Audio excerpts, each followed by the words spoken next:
for the Devil in the Details Big Match Preview. Hello and welcome to this week's Devil in the Detail Video Game Day podcast. I'm Rob Parkinson and I'm looking forward to the game against Ulkiar. Got the ball in my garden, taking up some sun, chilling before the big game. Joining me on the show this week we've got Paul Whiteside again. All right, Paul? You had a good time in the sun?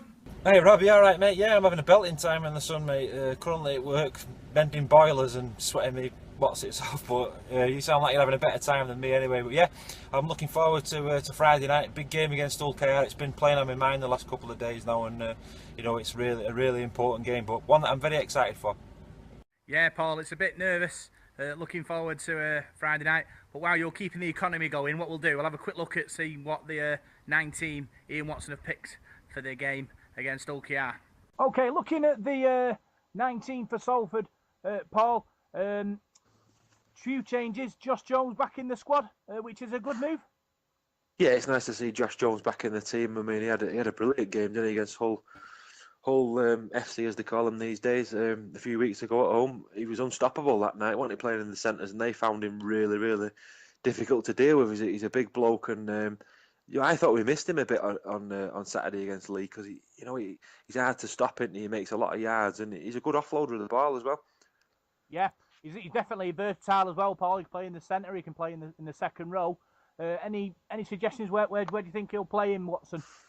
I like him a centre, to be honest. I think he gives you that power out wide, doesn't he? Running out wide, but even if he's in the second row, a lot of second rowers like to run out wide as well. So I mean, as an out wide runner, I think that's where he's most dangerous, really. But he can bump tackles in the midfield as well, can't he? He's a dangerous sort of player. So wherever Ian decides to play him, I mean, if you play him in the centres against Leigh was Junior Sow and Josh Griffin. So you probably struggle to drop Junior Sow. He's been playing pretty well, hasn't he? His defence wasn't up to scratch really against Leigh. But I don't know really where you playing. Probably. Can we drop Josh Griffin, do you think? I don't know. It's a strange one, really. I suppose it's a good thing, really, for Ian Watson to have that quality to choose from in a way. I suppose Jones does have that power out wide. He'll cause Ulkiar loads of problems, won't he, if he gets some good ball. Yeah. It's a choice that Ian Watson has to make. I mean, he could even make a big impact coming off the bench, couldn't he, Josh Jones? I think he's got to be in the side, whether it's at the centre, second row, or on the bench. I think you've got to have him in the 17 because he's a dangerous player, and I think he's someone that Ulkiar would find difficult to deal with. Do you reckon he wants to pick a similar kind of team? Yeah, I'd say so. Yeah, I'd say so. I mean, whether he wants to shuffle it up a bit after the defeat on Saturday, I'm not too sure what he'll do. But I thought Niall Levels did well on Saturday, so I'd like to see him keep his place. You couldn't really say such a body had a stinker on Saturday because it wasn't really that sort of game, was it? There was nobody that really stood out, and you thought, God, he was bobbins. Was there really? It was just a below par team performance, wasn't it? So I think he'll go with more or less the same, won't he? Yeah, it's like you say, Ian Watson's got to pick his side, and obviously it's a massive game, so I suppose you've got to put as much experience in there as possible. Ulkiar have put quite a strong side out there. 19 is Ken Seal, Josh Mantilio, Ian Thornley, Kieran Dixon, Albert Kelly, Adam Walker, Sean Lunt, Mitch Allgood, Maurice Blair, Chris Clarkson, Kevin Laurenry, James Donaldson, Donny Sills, Ben Cocaine, James Greenwood, Thomas Mins, Matty Marsh, George Lawler, and Robbie Mulhern.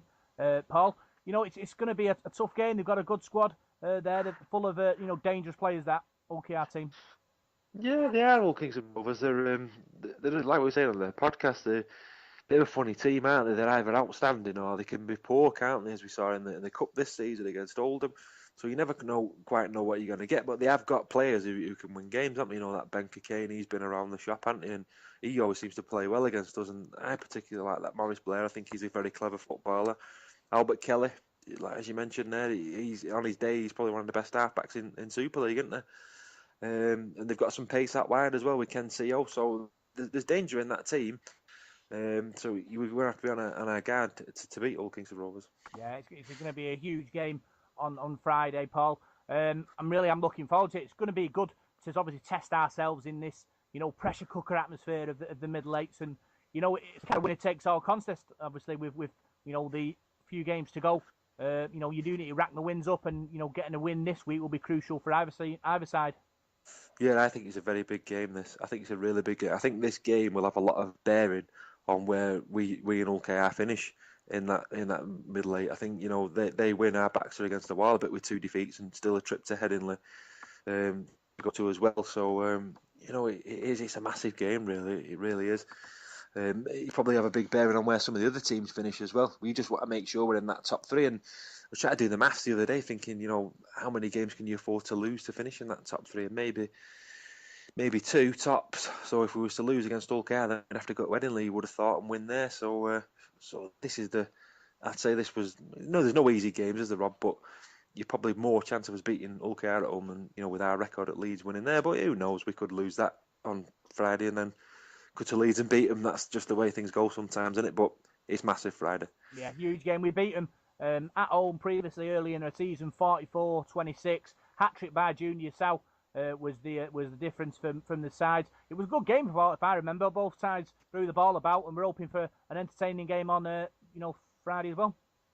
Yeah, well, the away game was at Craven Park earlier in the season. I know OKR blew us away in the first half, and then we sort of came back at him in the second half, and it was quite tight near the end, to be honest.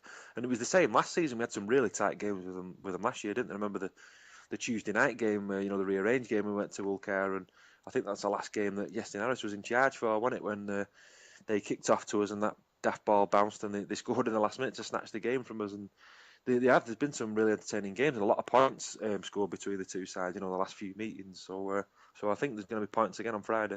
Yeah, I'm really hoping that, you know, the boys put a massive effort in, and obviously we're hoping for a good crowd as well. I know United are at home on the same day, but, you know, this is a big game for our season, and I'm sure if any Salford fan have a choice between, you know, United at home on a Friday night or Salford in possibly the biggest game of their season, surely you've got to pick, you know, the Salford Red Devils this week.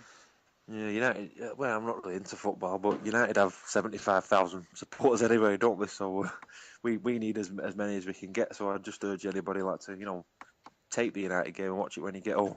Salford need us, don't they, tomorrow? So, but yeah, I think it's a bit rum, really, isn't it? Because they knew about Super League, knew that when the football fixtures came out in June, didn't they? So they knew United were playing on the Friday night. So it's a bit, you thought, you know, with us being that close and for traffic reasons and stuff like that as well. I mean, you thought they might have played it on a Sunday, and especially for the Hull car fans, you know, they're coming all the way from East Hull. It's a long way on a Friday night, isn't it, to Salford. So you thought it'd have been better all round for all parties to have it on the Sunday, but you know, that's not what the Rugby Football League have given us. So that's the end of another Video Game Day podcast. Paul, looking forward to the game tomorrow.